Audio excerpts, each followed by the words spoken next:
पूर्व विधानसभा अध्यक्ष एनपी प्रजापति ने शनिवार को मुख्यमंत्री शिवराज सिंह चौहान को नरसिंहपुर में हुई सामूहिक दुष्कर्म की घटना को लेकर घेरा है। उन्होंने कहा कि जब राजनीतिक हस्तक्षेप पुलिस महकमे में ज्यादा बढ़ जाता है तब अधिकारी कर्तव्य का पालन करना भूल नेताओं की परिक्रमा करना चालू कर देता है। ऐसे में गैंगरेप के मामले बढ़ रहे हैं। ऐसे मामले बढ़ने का कारण है कि पसंद के अधिकारियों को बैठाया जा रहा है और वो अधिकारी अपने आकाओं के चक्कर काटते हैं। पीड़ित परिवार भटकता रहता है, सत्ताधारी लोग मौन है, इसलिए ऐसी घटनाएं बढ़ रही हैं। वहीं उन्होंने कहा कि क्या रात्रि गश्त बंद हो गई है, डायल 100 क्या कर रही है, मोटी तनख्वाह वाले अधिकारियों का क्या काम है। मुझे तो ऐसा लग रहा है कि जैसा यूपी में हो रहा है वैसे मध्य प्रदेश में शुरू हो जाए। हाथरस में पीड़ित का अंतिम संस्कार करने के बाद कहां से डीएनए कहां से आ गया, जिसकी जांच हो गई। पिछले 15 दिनों में मध्य प्रदेश में व्यभिचार के मामले तेजी से बढ़ रहे हैं। इसके विरोध में कांग्रेस 5 अक्टूबर को प्रदेश भर के जिला मुख्यालयों में गांधी और अम्बेडकर की प्रतिमा के सामने मौन प्रदर्शन करेगी। देखिए भोपाल से आमिर अली की रिपोर्ट। एसपी को बदला, अब क्या हो रहा है? उचेहरा थाना, 16 साल की लड़की चाकू की नोक पर। क्या थानेदारों की रात की गश्त बंद हो गई है? 100 नंबर की गाड़ी जिसका करोड़ों रुपए का किराया सरकार दे रही है, क्या वो 100 नंबर की गाड़ियां बंद हो गई हैं या सिर्फ वसूली कर रही हैं? ऐसी घटना दुर्घटना जब बड़े करीब पे ये 100 नंबर की गाड़ियां चल रही हैं, उसके बाद क्यों? और कोई 100 नंबर की गाड़ी के माध्यम से आज तक इतला हुआ नहीं हुआ? किस बात के पैसा जाया कर रहे हैं आप? 16 साल की कन्या के साथ उचेहरा में सामूहिक नहीं।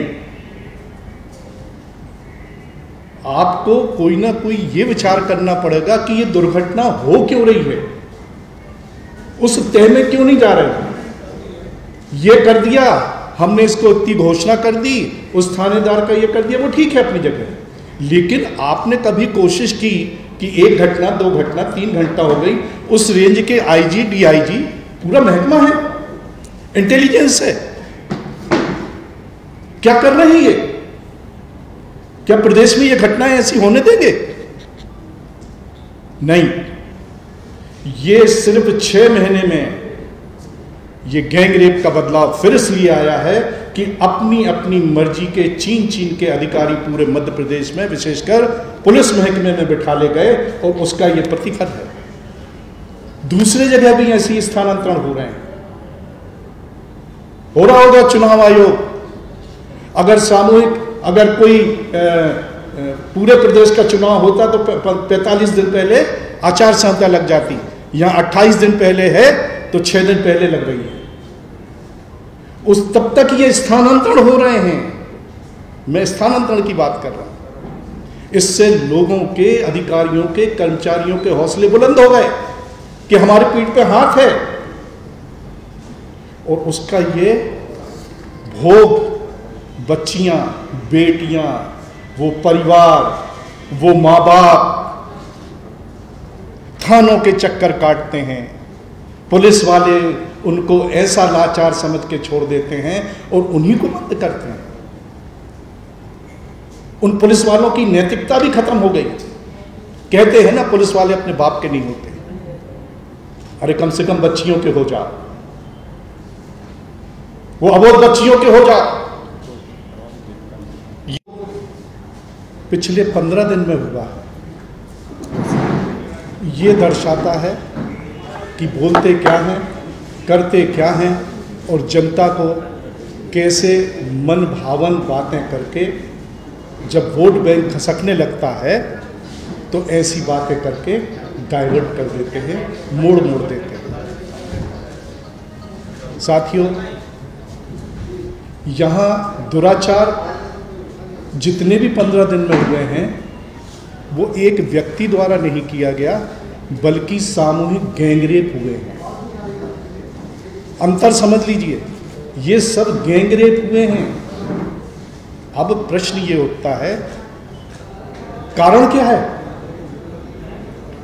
हां, जब राजनीतिक हस्तक्षेप अधिकारी कर्मचारियों की पदस्थापना में, विशेषकर पुलिस महकमे में राजनीतिक ज़्यादा बढ़ जाता है, अधिकारियों को लगने लगता है कि विशेष आशीर्वाद प्राप्त है, वो अपने कर्तव्य निष्ठा और पालन करना भूल जाते हैं और उन नेताओं के पीछे घूमने लगते हैं और ऐसी गैंगरेप जैसी दुर्घटनाएं, घटनाएं, व्यभिचार, दुराचार होना चालू हो जाते हैं।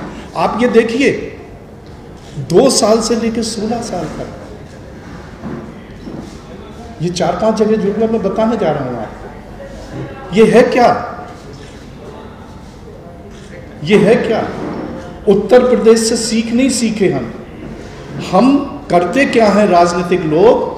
अगर कोई ऐसी दुर्घटना होती है तो पीछे के आंकड़े घुमाने लगते हैं जैसे कोई फसल की पैदावार। इसमें आंकड़े बताकर पिछले 15 साल, पिछले 6 साल, पिछले 15 महीने बताकर क्या ये चीजें रुक जाएंगी? नहीं। हर चीज में तुलनात्मक बात नहीं होना चाहिए। कहीं ना कहीं हमको अपने नैतिक सिद्धांत और कर्तव्यनिष्ठ, जिसके तहत एक मंत्री और एक मुख्यमंत्री राज्यपाल के सामने शपथ लेता है, उस शपथ को भी ध्यान में लेते हुए अपना स्टेटमेंट जारी करना चाहिए, जो नहीं हो रहा। उसके बाद लीला समाप्त होने के बाद उसकी आप जांच कर रहे हो सकता है कि जैसे उत्तर प्रदेश में गर्दन की चोट है, रीढ़ की हड्डी की चोट है, रात में जला दिया, लेकिन बाद में पता नहीं कहां से डीएनए आ गया कि इसके साथ ऐसा हुआ ही नहीं था। ऐसी परिपाटी ऐसा ना हो मध्य प्रदेश में भी शुरू हो जाए। ध्यान रखना, आप पुलिस में भी हो, यहां की न्याय अन्याय पाप पुण्य की डायरी भले ही ना हो, लेकिन ऊपर वाले के पास है। आप भले ही नौकरी में हो, महकमे को बचाने के लिए कहीं पे भी तुम कुछ बोल दो, लेकिन ऊपर पाप पुण्य तो लिखा जाए। ये भी एक कारण है कि हमारी बेटियों के साथ जो सामूहिक बलात्कार हो रहे हैं, ये गैंगरेप करने वाले पाप और पुण्य भूल गए हैं। जब तक संस्कृति सभ्यता में पाप और पुण्य शब्द जुड़ा था सनातन धर्म में, तो लोग डरते थे कि अगर ऐसा करेंगे तो पाप लगेगा। अब शायद वो चीज लोग धीरे धीरे भूल रहे हैं, इसलिए ऐसे कुकृत्य हो रहे हैं। साथियों, मैं आपके माध्यम से अनुरोध कर रहा हूं, हर उस विद्वान, हर उस जागरूक व्यक्तित्व को कि आइए, अगर ऐसी कोई जानकारी आ रही है या कोई स्कूल के सामने आमने कुछ ऐसी छेड़छाड़ हो रही है, आप पुलिस को लिखवाइए। आज तक मैंने नहीं देखा कि महिला पुलिस ने किसी गैंग रेपिस्ट को पकड़ा हो।